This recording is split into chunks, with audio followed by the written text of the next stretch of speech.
Try recording. There we go. And the other thing I'm going to do is now I'm going to share my screen so we can look at the presentation. And then I'll go through our presentation. So good morning, everyone. It's Tyson Halsey, and I got Rich Gula, who is sitting back in, it looks like his living room there.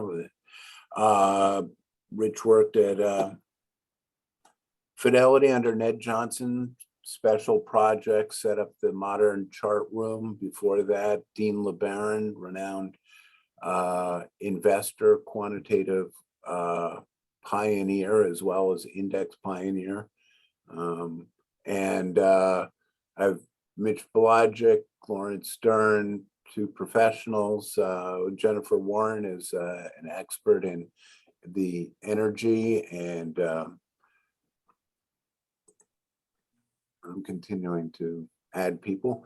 Anyway, so one of the things that I think is going on is it feels like interest rates have moved up and it's had a real impact on the market. And that was relatively predictable, certainly what we said. But I got a chuckle out of the quote that I have on right here. It says, "The economy of imaginary wealth is being inevitably replaced by the economy of the real and hard assets." And of all people, that comes from Vladimir Putin. As I was copying the quote, which came from Macro Compass, it might have been a quote within a quote. So he may not actually get the credit for the intelligence of the statement, but I think it really captures somebody who's not on mute and should be. I'm not sure whether you, Rich. I'm going to mute you. Okay. But, you know, I think that really tells a story. I mean, I think right now I'll get into it, but we are in a secular 10-year period where we have high inflation or higher inflation, and bonds are going to not do well, and stocks aren't going to do what they have, but the stocks that do well will be different types of stocks than what has performed well in a deflationary or low interest rate or highly accommodative environment, such as what we've seen since the 2008-9 great financial crisis. So with regard to the market quickly, we may have had a panic bottom last week on the 10th, and I'm quoting Harry Wall, the very good technician from Oppenheimer, and he just talks about the oversold condition, and we should get some sort of bounce. I tend to agree with that. This is another chart that he put out in his weekly packet, and I think that sentiment is really critical. Sentiment is terrible, or it's really good.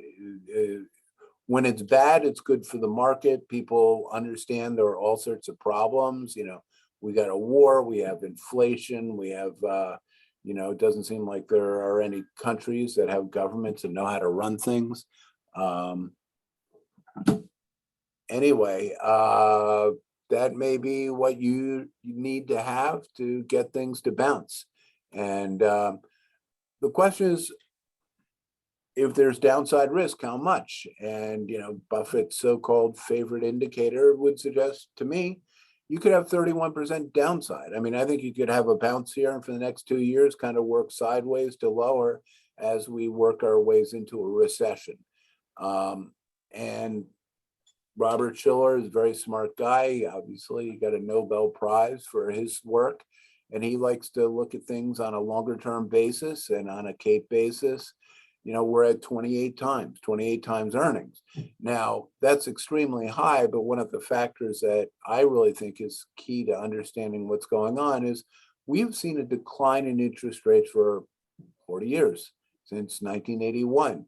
And during that period, people really started developing a lot of investment habits, and they became the rules and the policies, and everyone just, well, we'll put money 60-40. We're going to buy 40% bonds, and that's going to be our safe money. And when there's a market, we'll sell our bonds and we'll buy more stock. And it's a great balanced strategy. That strategy is not doing well. It's the worst performance in 100 years. But I think quite reasonably or realistically, looking at where interest rates are they can go higher. Right now, at this juncture, why the market's under pressure is, they're talking about 5% Fed funds, and maybe we'll get 5% on a 10-year. And that could be quite consequential. We can talk about it later. Lawrence Stern had mentioned some things to me that I thought were very logical as it relates to the cost of funding all of our debt with in a higher interest rate environment, and it doesn't take long to come up with a really scary scenario. But I do believe that interest rates are going to go higher. That's going to lead to a lower PE multiple. And I think the only way to really work through this successfully is think of things from a great rotation standpoint. I think we're in an inflationary cycle. I think you want to look at assets that are beneficiary of rising interest rates. And one thing that's easy conceptually, but I really love this chart. And what that does is it breaks out the S&P 500 and divides it by the PPI. And what you have are actually very nicely delineated periods of time where it's deflationary, and during periods of time where it's deflationary, owning bonds, owning the S&P. It's a no-brainer. The 60-40 works brilliantly. But during inflationary periods, such as 2000 to 2009, you don't want to be in bonds. You want to be in energy. But then again, from 1982 to 2000, being in bonds really worked quite well. But then everyone remembers the 70s quite well, some better than others. Probably Jennifer wasn't born back then. But in the 1970s, you didn't want to be in the stock market. You didn't want to be in the stock market at all. I mean, the 73, 74 were terrible. And I think that you have to respect what they're talking about. This being coming out of a deflationary cycle, going into an inflationary cycle. And, I didn't move this. Well, actually, the inflationary cycle shown here is from like 1999 to 2008. I think oil went from $20 per barrel up to 147. And then subsequently it went all the way back to, I think it was in teens during 2020 and negative in the futures market. But this chart gives you a nice ratio of the CRB to the S&P and really shows the delineation of the trend that is prevalent.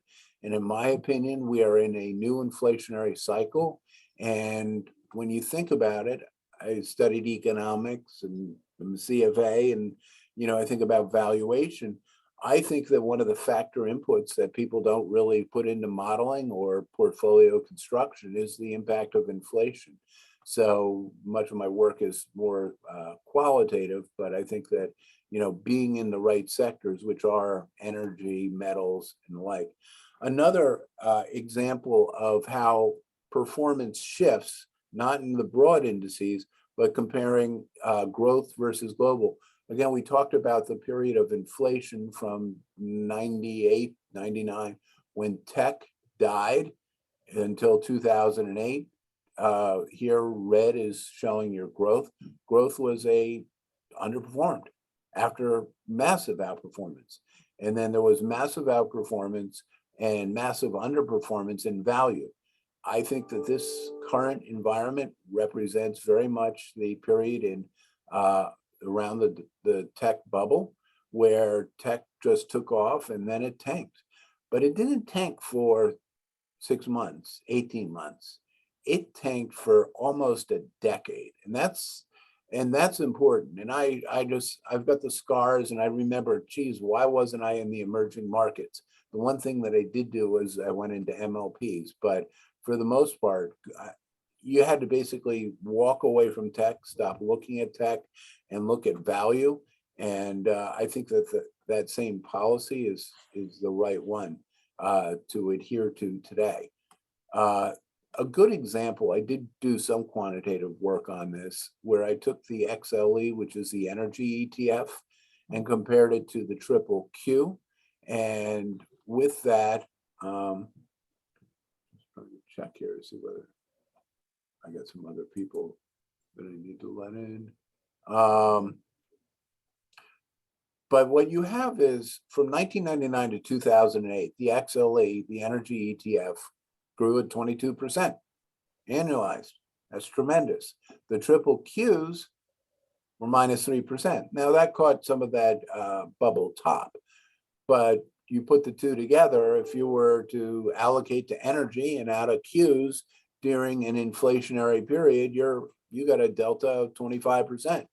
Now, I'm suggesting that this is kind of a repeatable strategy depending upon whether you're in an inflationary, deflationary environment. And during the deflationary environment of 2008 to 22, you had the triple Qs were annualizing 20%. It's great return. The energy ETFs, 3.6%, about a 16.4% differential. So from an asset allocation standpoint, that difference is huge. And, again, I think that the play here, and certainly our clients have done very well by being in energy. I think that that's one of the places. I think another factor is you're going to see new industries emerge. And I think that we are in an energy transition, and the world's a mess. And I think that there is real demand, and there will be a lot of growth coming from the build out of this energy transition as it relates to electric cars, new energy sources, whether that's nuclear, hydrogen, LNG, changing the grids. All that is going to entail a lot of growth. And I think in that area, there's going to be a lot of growth. But, where are you getting paid right now? I think this is fascinating. This is from the second quarter fact set. 60% of earnings came from energy. Everything else really wasn't doing very well. So in terms of value, in terms of predictability, I think you got to like energy. But pulling out some of the other inflationary sectors, I like agriculture and metals and mining. And, the charts look good. Those are ETFs reflecting those. I've mentioned energy. One area that I've done a lot of work in is in MLPs. That, if you were to look at the Alerian MLP index, declined 87% from 2014 to the bottom. But that's not including its generally very generous dividend yield on the order of 6, 7, 8, 9%, depending upon where you are in the cycle. But you really had significant underperformance. Now, being in I lost some MLP accounts during this period because, I had just had people say, look, we're doing better in the FANGs, and that's what our family office wants to do. But, now I think you want to be in MLPs. And I think that basically what it is, it's a bond that's highly volatile. You don't get your money back. It's susceptible to changes in the oil prices. It is correlated, even though it's toll road business models. But, these are four of the majors that I like. And the yields are quite attractive, between 7 and 8%. I did get suggested one idea, which is a MLP, and it's run by Carl Icahn, IEP. He owns 80% of it, very smart guy. And I haven't done all the work on the dividend and the sustainability, but I would say that the bulk of his assets are in energy and fertilizer and a lot of cash flow. He does have some credit default swaps on Manhattan real estate, which is what got me interested in it. Now, one area that I think will do well fairly soon, and I do like to borrow ideas from people who I think are really smart. One of them is John Paulson. I think that gold could really take off. And I've had one strategist were arguing. He said there's no correlation between gold and the dollar, but smart gold traders I know say absolutely there is. So I've included this chart, which shows between about 2006 to 2012, gold did extremely well while the dollar was weak. During the subsequent period where the dollar has been strong, and now we have rising interest rates that I think, will come to an end and the dollar will start turning down. I expect that we could see a very significant move in gold as we go forward from a technical standpoint. That's a chart of the GLD. It really had a consolidation. It's recently pulled back on the terrific run the dollar has been putting in. But again, I think that we're probably going to see interest rates start to peak, between now and March, April. At that point, the dollar will lose momentum and gold stocks will start to do well. I actually wrote on gold in 2019, recommending it in the fall and selling it in the summer of 2020, and actually had a good run there. Generally don't recommend gold or think about it. I tend to be more of a stock guy, but the rationale was rather the same. I wouldn't be surprised. This is one asset class that has not performed well for a while, but for over the greater breadth of history, it's a safe haven. It's an inflation hedge, and I think that you're not gonna get a lot of performance out of stocks or bonds. And I think particularly with a lot of currencies acting like fiat currencies, I could see central banks starting to accumulate gold. And, I was reminded by one person that from 1976 to 1980, gold went from 100 to 800 in 4 years. And I always like making a lot of money or money fast. And I think that the argument to start putting money into gold or precious metals, is a compelling one, because one of the greatest quantitative factors is momentum.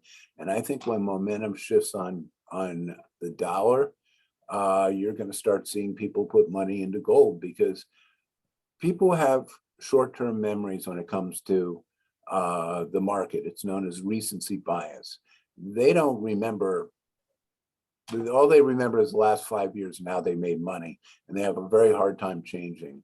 I know Mitch, and he may want to comment later on it, but I think that gold is a place that makes sense. I think that, in fact, since capital appreciation I don't see significant in the S&P. I think actually having good dividend vehicles, here are a couple that we own for our clients, is Gamco Gold and Natural Resource. It's 10% fund yield. Is due to a covered writing strategy, but it historically has done well when gold has done well. One of my favorite midstream corporations, so you can own in a retirement plan, is Antero Midstream. It says American. That was a mistake. It's Antero, symbol AM. Icon Enterprises, I'm starting to dabble in. Templeton Emerging Market Income Fund could do very well, because again, if the dollar starts to weaken and the bond bear market comes to an end, Templeton knows how to pick sovereigns in the emerging markets, and you're getting a healthy dividend there.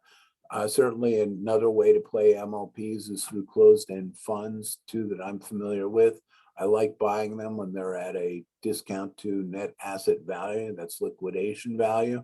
And those two, KYN and KMF, two Kane Anderson funds, are attractive, but there are others, and we scan those, but that's a good place. And I would point out, particularly at year end, there is tax loss selling, and particularly this year, there will be opportunities to pick some of these up and get a real meaningful return. And it's not an easy market to trade, but I think that tax loss bounces are certainly one that are a high percentage bets, and that's an area to be looking at. So I'm going to have this presentation shift over to Rich Gula, who's a longtime friend who I got to know through the Brimberg Group. As I mentioned, worked for Dean LeBaron, and as you can see, ran money at Baybanks, worked for Oshel. He currently advises about 6 Fidelity funds, and he looks at charts globally. He understands points of stress. Rich, can you hear me?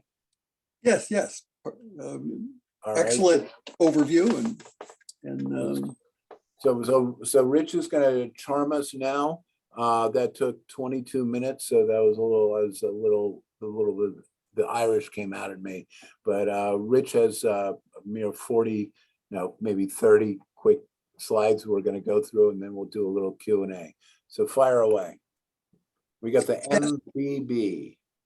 the MBB. This is, I think, the crisis point that's out there.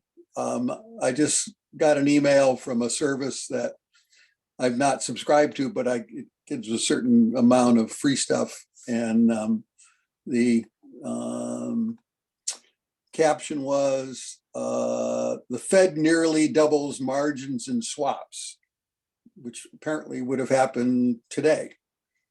Whether that's true or not. The crisis point that seems to be in this chart is that if this is the mortgage-backed security ETF that would have been widely used by all the asset allocators that like to use ETFs. Everybody from Fidelity to Schwab to TD Ameritrade to Vanguard has been in this business for quite a while. The Fed, I think, is supposed to be selling mortgages and part reducing their balance sheet. I think that there's a problem here. And I think what you're seeing in global markets is a fair amount of stress that nobody really wants to talk about. And the jawboning of the Fed governors, who are all out talking seemingly every day, seem to old trick when you have a real crisis is to get everybody to look elsewhere until you can solve the crisis.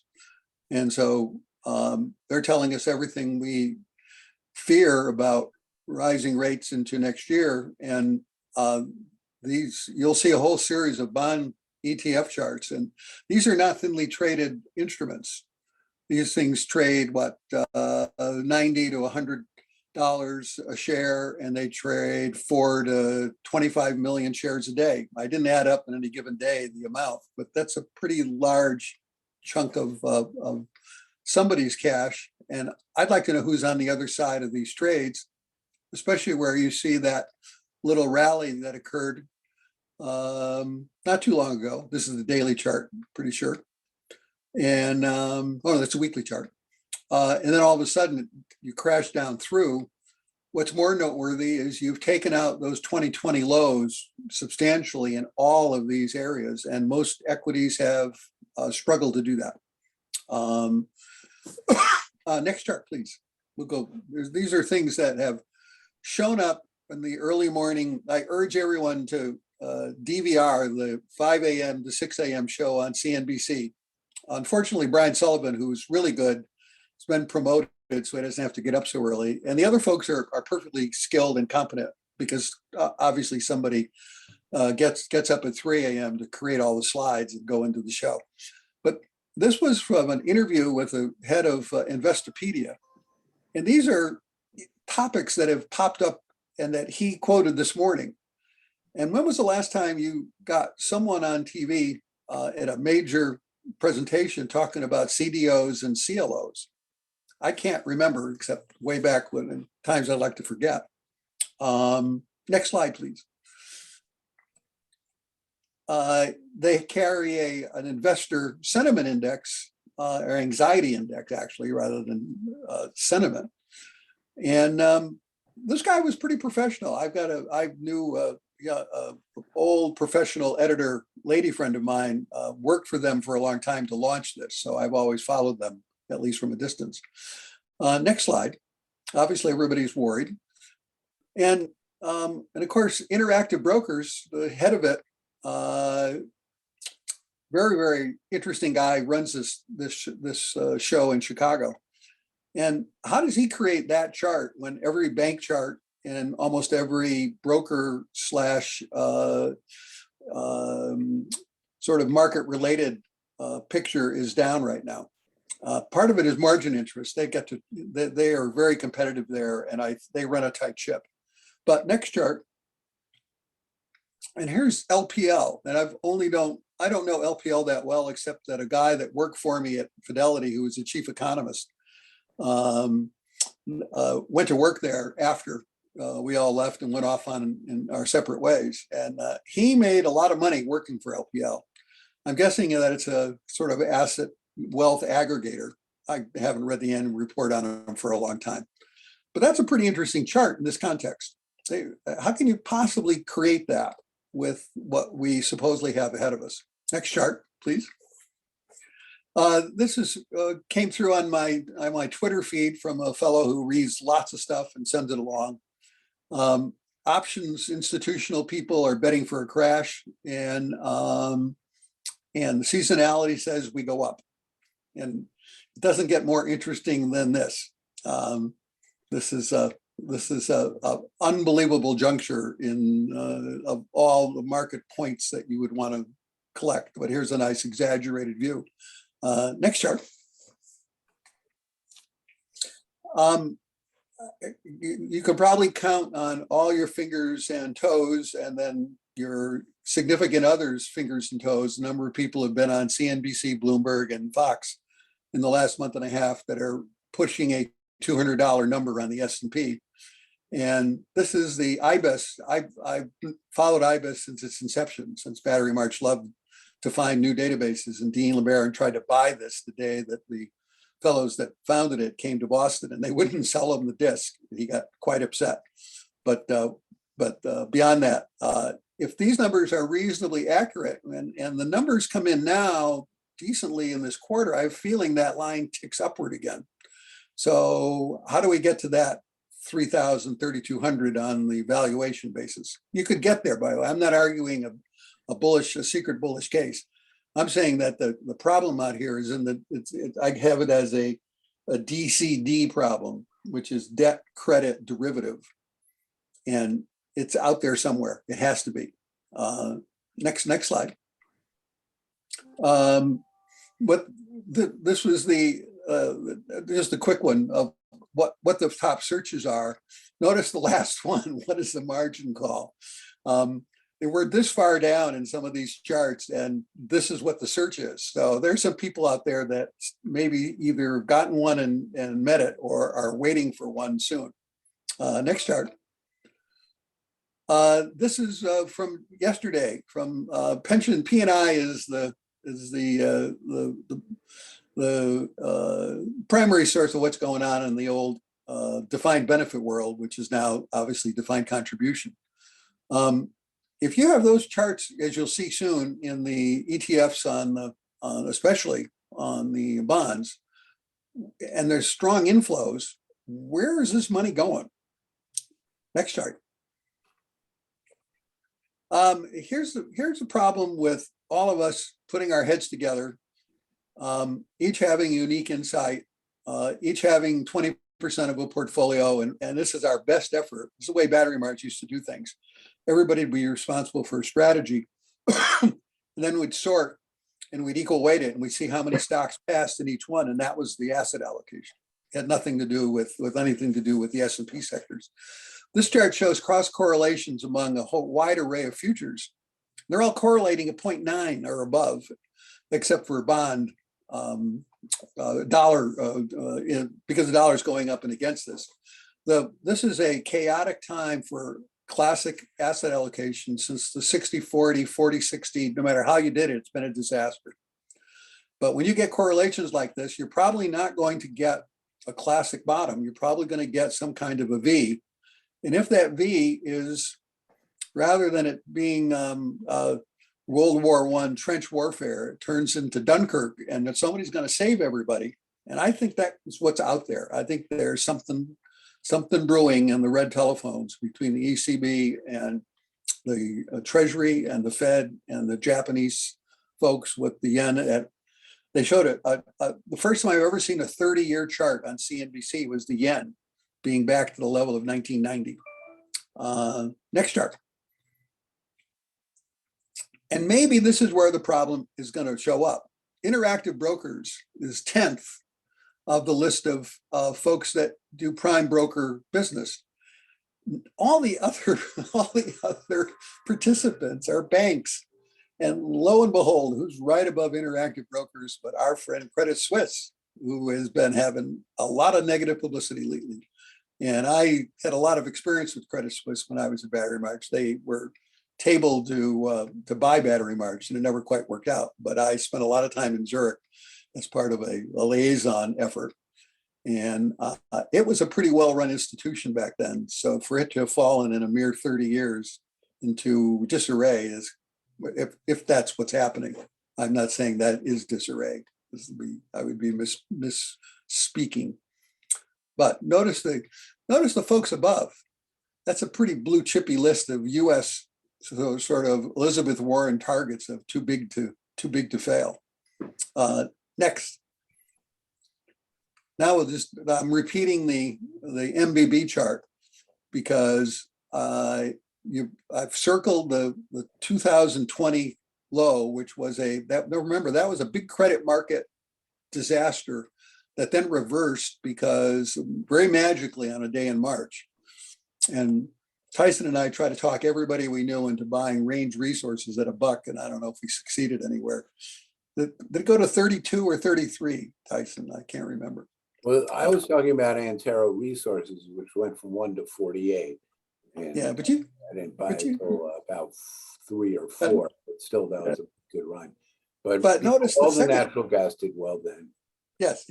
But here what's interesting is the second inflection point is in April, and the third, the peak in that chart, that little rally there, I think that's the day before Jackson Hole. So something really happened in that period between April, late April and July. That's the marker point where there was a crisis that was non-mortgage related. Remember, mortgages they were giving them away, except banks didn't want to because they were so low. If you move your cursor over now to that little rally that's just before this big down leg. Yeah, right. I think that's Jackson Hole. That leg then follows after that. And I've seen a number of pretty good speakers say that there are no bids on mortgages that would have been issued probably from 2020 through 2020, late 2021. These 3% jobs have no bids, and they supposedly are in a lot of income funds. So now we can move pretty quickly through a bunch of images. Next chart. Oh, here's the case that will be made if, in fact, somehow this whole thing is rescued. If you take that low in the S&P in 2020 and consider that a big bull market leg, that's one of the best bull market legs in history, by the way. It has to break under 3,500 to be a 50% correction. 50% corrections are not unusual in things that go up a lot. If this were a semiconductor stock and that it had that chart, we'd be looking for any kind of evidence to go and buy it. And unfortunately, if you overlay interest rates and inflation on this, you wouldn't go anywhere near it. So we go back to the institutional guys that are all short and the sentiment that says we're going up, and that's how you get to this chart, because valuation's getting a little bit suspended in here right now. All right, next chart. Dix is up $3 today. What are they doing right? That's not an inflation chart particularly, but it sure is not a recession chart, which is very consistent with a number of others. But the poor folks at SAP will tell you, what are you talking about? The SAP, which is a good bellwether for sort of European export, kind of I think of it as kind of the IBM of the current era, in the sense that it's widely recognized, and yet I'm not sure anybody really knows what they do unless you have a business relationship with them. Next chart. This could be the sleeper index. This is the mid cap. And I posted it because they're running these strange commercials on CNBC where at a very nice restaurant, you get served a fish and there's no middle part of the fish. And everything is, you're missing the middle, and then the commercial ends for you're missing the mid cap index. And It's got to go to 378 to be down 50%. It's 419.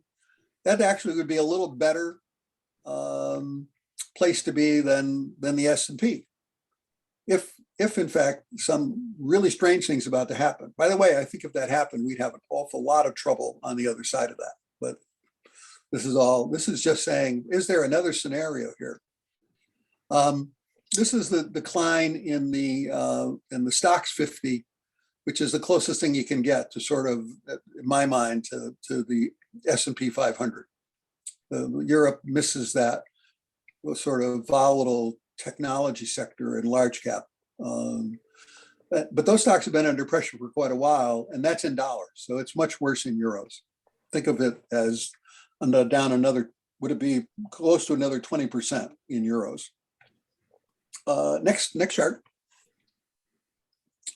Now we'll go through, this is the US aggregate bond ETF, traded 18 million shares yesterday, which is down. It trades probably 20 to 30.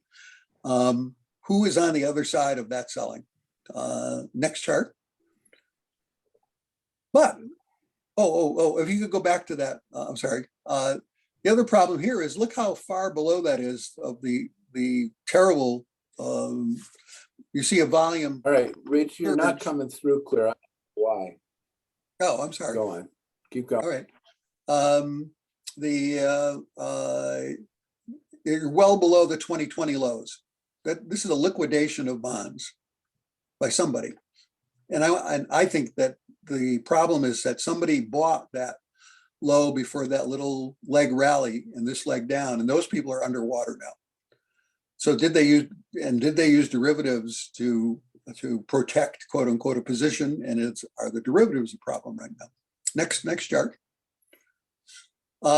However, this high yield, not a problem. You're problem, but you're not anywhere below the lows of 2020. And if you go to the next, the related high yield, same thing. So the problem, the liquidity problem, is likely not in junk.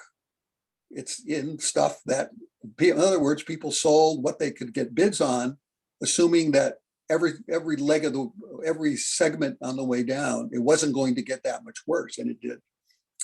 Next chart.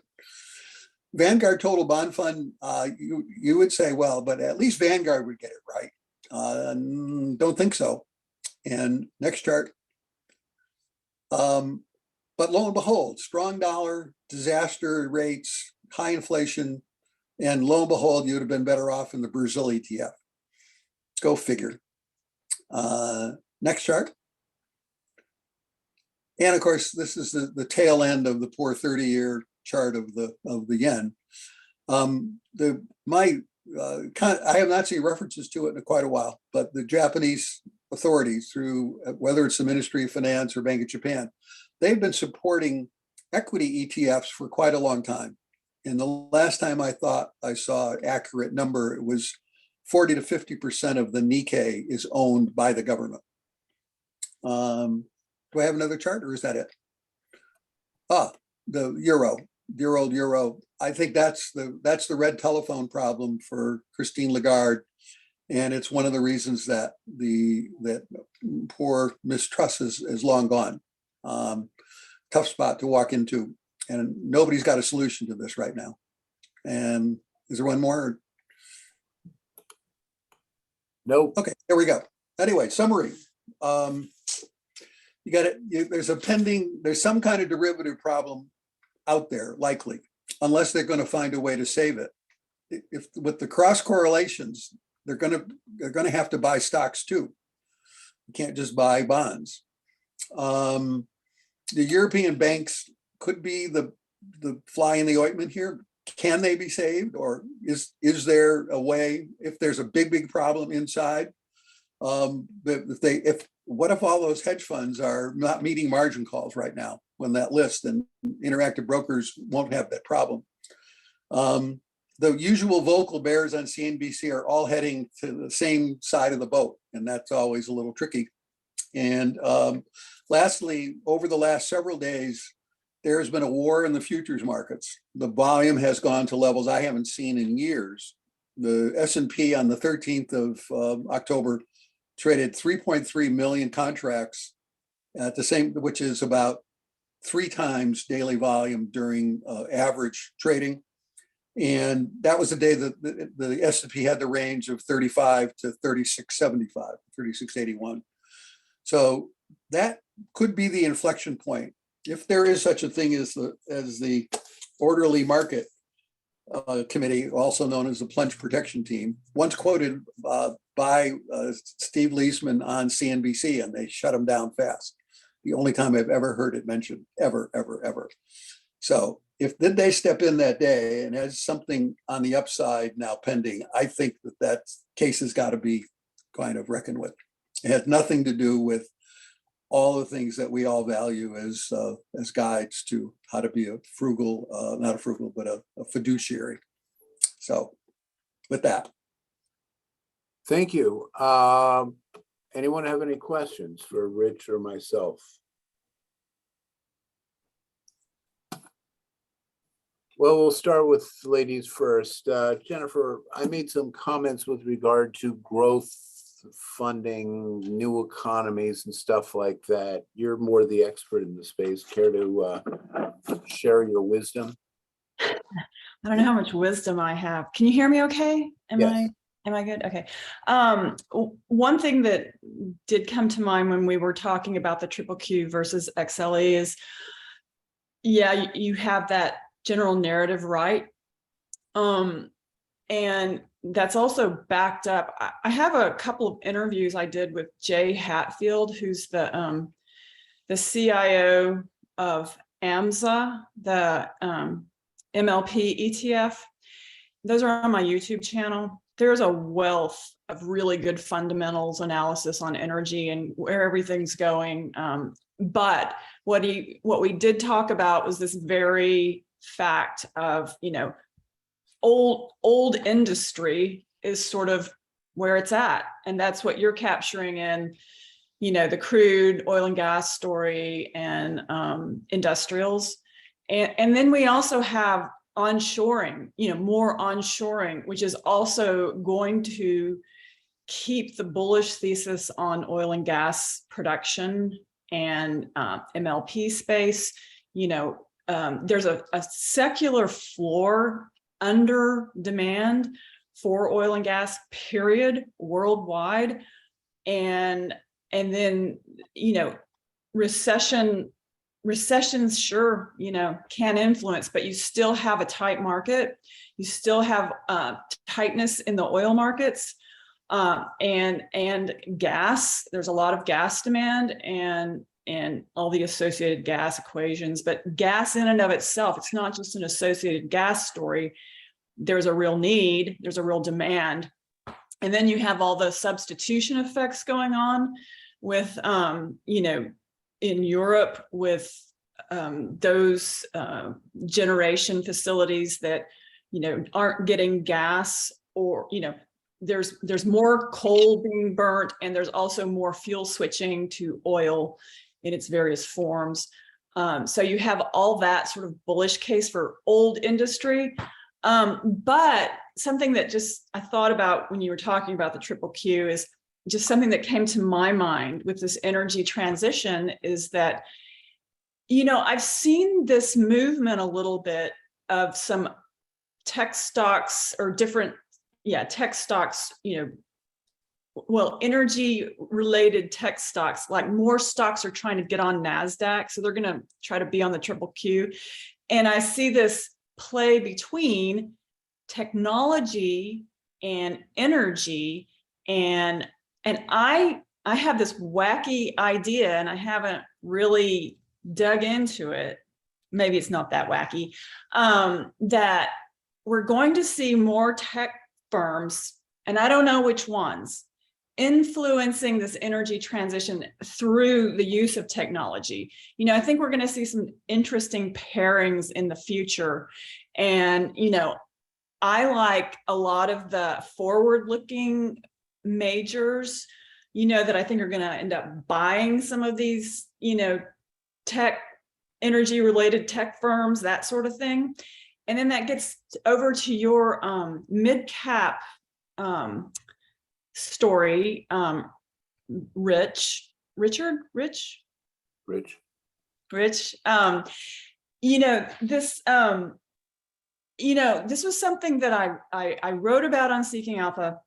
I interviewed this professor on supply chain risk, and that's a theme as well. And I think this supply chain dynamics, the onshoring, the headwinds with supply chains, all these factors play into the mid-cap story because, there's going to be movement, there's going to be M&A activity in that space, maybe small caps too, because you're seeing, and this is in that supply chain risk research interview I did. It's also on YouTube. It's pretty weedy and cool if you just think about this. There's going to be there's a flight to quality.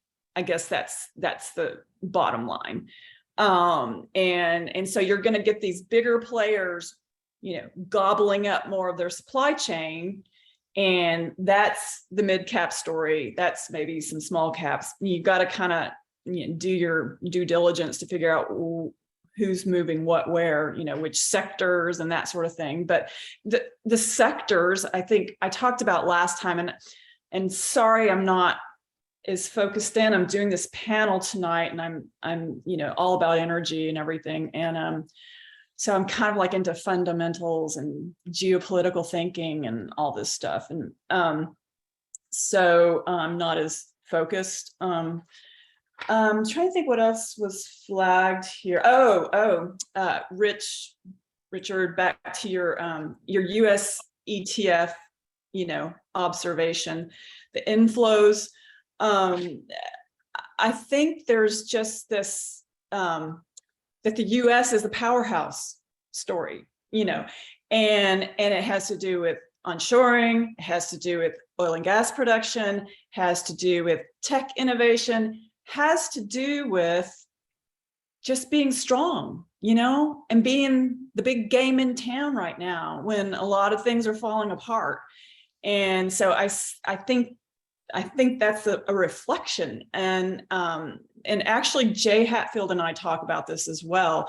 And others talk about this. In fact, one of the panelists I'm speaking to is a fantastically well-known savvy investor, also ascribes very much to this, onshoring theme and US powerhouse theme. So you're seeing some of that. And that's why I'm heavily invested in oil and gas anyway, just because it's just what I follow. And so I invest in what I know. And, but I do have, definitely I play around with some infrastructure funds, some sustainable infrastructure funds, and certain tech and cybersecurity. Yes. Jennifer? Yeah. And that's it. Okay. Thank you. I was looking for a couple of questions. Mitch, you sent me a text. You're on mute, but you are a quantitative strategist. You have a view on gold, which happens to match my. Could you elaborate? Well, yeah, it's actually very simple. With inflation and fiat currencies, we're boiling down straight on the gold is the only asset that you can really hold for long term, no matter how unappealing it looked in the last few months.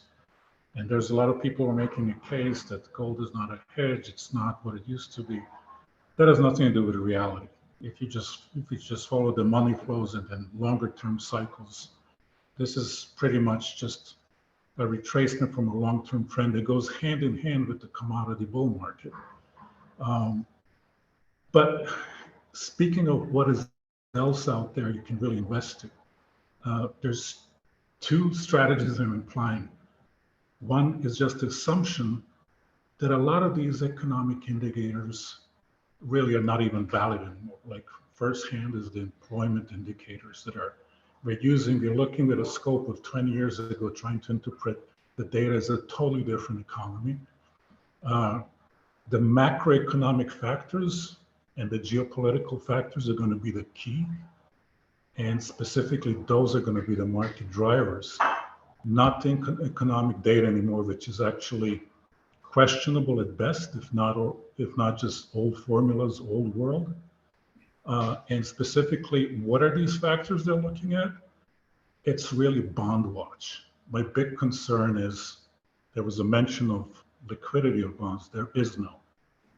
And I've been following bonds very closely to see, just to wait for the big players and sovereign funds to come in and start dumping the bonds. And I've seen that already happen from no one else but from the Bank of Japan. And which just tells me this is going to be trend that's going to continue. So given the inflation factors that we're lagging in and an incredible crunch going on globally with the high dollar, this is going to be a party breaker for everything. And you're just looking at the 10-year is going to be a benchmark, and it's just not going to stop. And eventually break everything around it. Other things I'm closely watching is the action between the central banks, the recent one around Credit Suisse, and the interaction between the Federal Reserve and the Bank of Switzerland, not just around Credit Suisse, but there's been like so much dumping of dollars into the Swiss accounts from the Federal Reserve, which tells me that not just Credit Suisse, but the entire banking system in Europe is failing.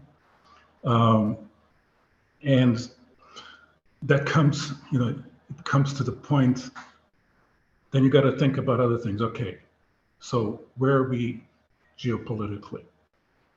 I think that this escalation of the Russia-Ukraine war is just the beginning.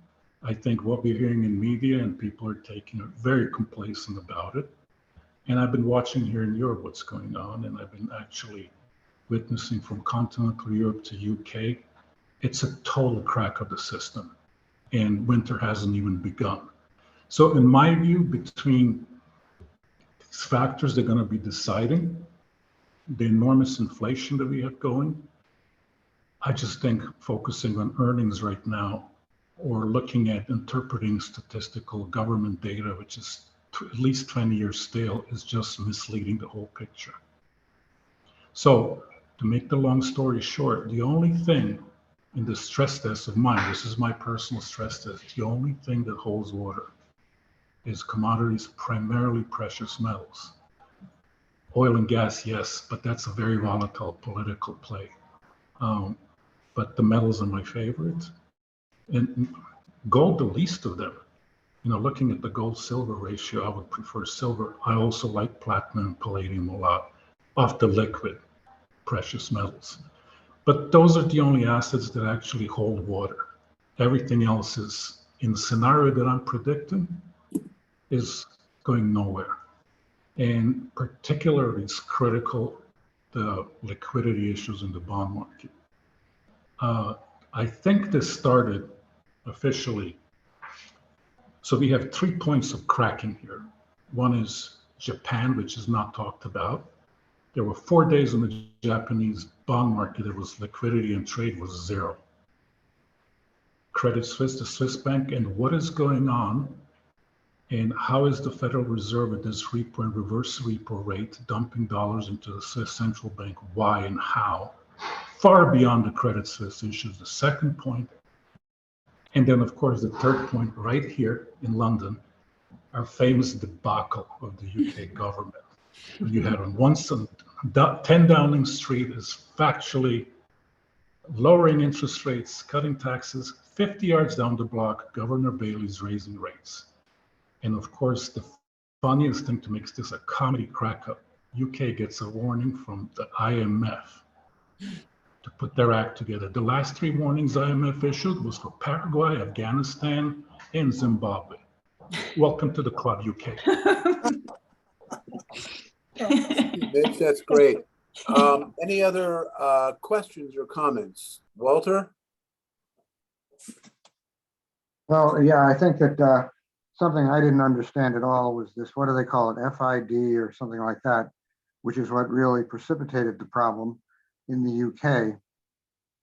I don't know if any of you guys read Jim Grant, but he pointed out in his most recent issue that the UK market was the worst one. The only 2 worst moves in gilt were during the American Revolution and I think at the outbreak of World War II. Now, I'm not nearly as harsh on 10 Downing Street. I'm a guy for small government and low taxes. And I think it's sad that she's been chucked, and I don't think much good is going to come out of it. But they're in trouble, and this FID is tough, and we don't have it as bad as they do, but they were trying to make money, as you know, on low interest rates. So they had all these damn derivatives, which came back and bit them in the ass, big. And that probably accounts, Rich, for, some of the divergences in your charts. Sure. I'm with Rich, I think at this point in time, and I don't disagree with you, Mitch. Number one, I'm keen on the precious metals, and silver actually has a better chart now, as you probably know better than I do. But this is potentially a complete horror show. And so, I mean, I think we just sort of have to learn from the market and certainly not get too eager going in. Jennifer, last time you and I were in the same talk, I hollered and shouted about those guys that I think had the energy crisis, particularly natural gas, and as a result, coal as a lock. And I still see it that way. Mhm. And they just gave a pitch on Monday at the Grants Forum, but I was too cheap to lay out $1,200. So I won't know until next week when I get my next issue of the Observer as to how persuasive they were. I'm pretty sure they haven't changed their minds. Yeah. No, definitely. There's a lot of coal being burnt and mined more increasingly. I personally don't invest in coal. Not my choice. But something you were saying about trust. Yeah, I don't know what that really accomplishes, except for psychologically, because there is this need for some continuity, and her government lifted a large scale hydraulic fracking ban, by the way. All right. And I don't know what's going to happen with that. But I will say that, I can say a lot more after tonight, after I've got something coming out in this magazine and a panel, and I'm not allowed to say everything I want to say. But what I can say is, if you look at my YouTube channel and this interview with just this chat with me and George Yates, we talk about all the things you're talking about, Jeffrey, the energy security, food security issues related to energy are a big deal. And and the Russia-Ukraine problem, well, the Russia problem, making a problem for Ukraine, is just really turning things upside down. And we talk about this, and this conversation was on October 8th. And we were talking about all the stuff that's been in the news this week. This has been a moving train wreck, and the dominoes have been falling, and more dominoes are going to fall, anyway, it's a shit show. And, I'm very much engaged in that issue, Jeffrey. I mean, my whole thing right now is, hashtag AmericaCares, and I think there's going to be some energy players that are going to be, doing some good increasingly. That's all I can say. So, Lawrence, do you care to weigh in, or Jeff Karp? Sure, I'll speak for 2 minutes, Tyson. Thank you all for your words of wisdom. I guess I'm too dumb to tell you that I know what's going to work or why it's going to work. We're in the middle of the greatest monetary experiment in the history. We're at year 13. And you can't have a multivariate world of Japan with 25 basis points, 10-year money, Hungary pushing their rates to 18% overnight, have the UK do what they're doing, and really, with any degree of confidence, understand which domino is going to roll over another unknowable domino in any way, shape, or form. So I'm more into technicals. I'm more into watching and learning and seeing, because I really believe that we could be through a 1966 through a 1982 period where the S&P moves a single point. The Nikkei, even with the Japanese government support, is back to 1988 levels of 26,000, which is 35 years ago. So we are truly at a global crossroads of multi-speed economies, multi-speed currencies, and it's impossible to fully comprehend how individuals are going to react with higher interest, higher food, higher energy, higher rent costs, so that I'm going to raise the white flag, move to the sidelines. I have 80+% cash and watch and learn more 4%, and to 4%, see. What's that? 4% for sitting on the sideline. Sounds pretty good to me. Yeah. Well, I'll tell you what, you don't go backwards. You're not going to go up as much as everyone else, you know, and I guess I have a much higher bar of consideration before I put capital at risk. So the one name that Tyson mentioned that I am long is Icon Enterprises. I think pays a almost 16% cash dividend. The cash plus appreciation this year puts it up 20% year to date.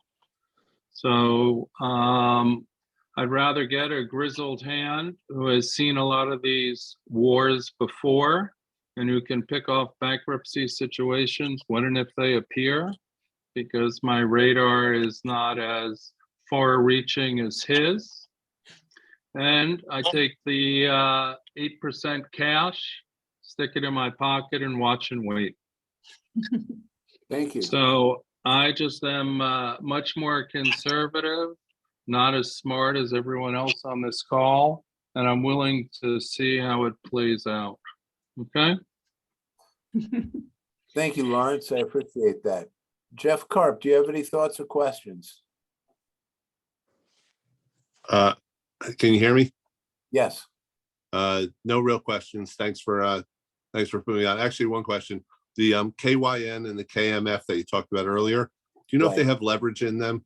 Yes, they do. They do. All right. And that's, okay, that's the yeah, risk. yeah, it's a little I'm wary of that. I guess in general, I'm a little bit of a skeptic on the whole renewable energy transition happening as quick as the mainstream media and politicians think it's going to happen. And we Tyson, you know this, we have a fund that's mostly midstream oriented, allocate to other managers, and I describe it to people as long fossil fuels, short ESG, and it's doing well. And I think ESG is kind of a, you know, got a little bit of a hope factor going to it, at least in the time frame everyone's talking about. One fun fact I heard, which is also bullish for energy, you know, of the 7.5 billion people in the world, I think 3 billion of them use less energy than a typical American refrigerator. So a lot of people out there that are going to need a lot more energy, assuming they want to live a westernized lifestyle. That's all I got for you. Yeah, I think that's the same statistic I heard a different way, that 3 billion people globally do not have access to continuous electricity.